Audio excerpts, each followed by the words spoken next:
வணக்கம் நண்பர்களே. இப்போ நம்ம எங்கே வந்திருக்கோம்னா ஒரு ஷூட்டிங்காக வந்த இடம் தான். இன்னும் சாப்பாடு வரல, பசி ஓவராகி போச்சு. அதனால் இப்போ நம்ம என்ன ஒரு மாங்கனியை திங்க போகிறோம். இங்கே பாருங்கள் நண்பரே, கேமரா மட்டும் நீங்கள் கரெக்டாக அப்படி இதை பிடிச்சி கடிச்சிட்டு உனக்கு பாதி கொடுக்குறேன். அப்படியே வா.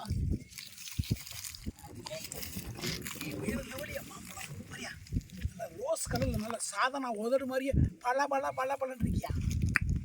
தோப்புக்காரங்க பார்த்தியாங்கிட்ட யாரும் இருக்காங்களா?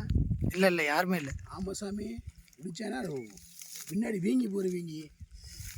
உன்னை ருசி வந்துடும் அதில் எடுத்துருவோண்ணே. இங்கே ஒரு குட்டிமா உதடு மாதிரியே இருக்குது. ஐயா அப்போ அங்கே பாருங்க, இல்லை ரோஸ் கலப்பா கிட்டத்தில் வாவே பத்தியா. குட்டிமா உதடு, இது வந்து சாதனா உதடு. ஆஹா, உன்னை ருசி வந்துடும் அதில் பால் வடியிறியா? அடடா பாலுக்கு வரியா? சி அப்படியே ரோஸ் இங்கே வாங்க அதில் கிட்டவாங்க. ஆஹா, அடடா நல்லா இருக்கு. அதில் சூப்பராக கடிச்சு ருசி வைப்போமா? சேப்பு கலரில் இருக்கு. சகு பார்த்தா சாதனை ஆகுது, குட்டி ஆகுதுன்னு.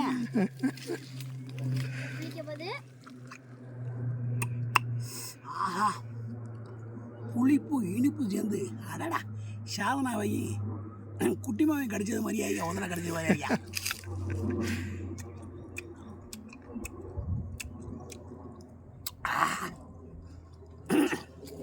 நண்பர்களே, சத்தியமாக சொல்கிறேன், செம்ம டேஸ்ட்டு.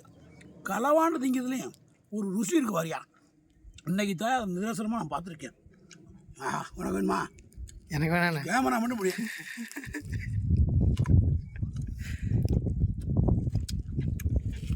ஆஹா, பசி அடக்குன்னு பார்த்தேன், பசியே இல்லாமல் போச்சு. ஆனால் பழுத்த இன்னும் சுவையாக இருக்குங்க. இப்போ வந்து புளிப்பும் இனிப்பும் கலந்த கலவையாக இருக்குது. செம்ம டேஸ்ட்டு. வரும் எச்சு தெரிக்குது வரு. இதே மணி ஆட்டை போட்டுப்போமா? ஐயோப்பா, வேணாம்ப்பா, யாரும் கத்துறாங்க, வேணாம் போதும்ப்பா, போதும் போமா. ஓகே நம்மளே, இந்த மாதிரி வீடியோ போட்டு என்ஜாய் பண்ணுங்கள். நாங்கள்லாம் கலவாடு வந்து வீடியோ போடுறோம். அப்படியே சப்ஸ்கிரைப் பண்ணுங்கள், லைக் பண்ணுங்கள், கமெண்ட் பண்ணுங்கள், ஷேர் பண்ணுங்கள். ரொம்ப நன்றி, வணக்கம்.